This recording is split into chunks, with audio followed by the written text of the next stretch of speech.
सुन्दरं तिलकलक्षणं चञ्चलेक्षणं विबुधवन्दितं स्वामिनाथ ते वपुरिहास्तु नो नित्यदर्शने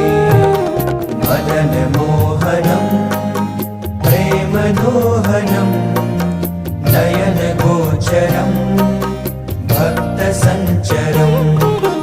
भुवि सुदुर्लभं स्वामिनाथ ते वपुरिहास्तु नो नित्यदर्शने निजजनैः सदा वाञ्छितं हृदा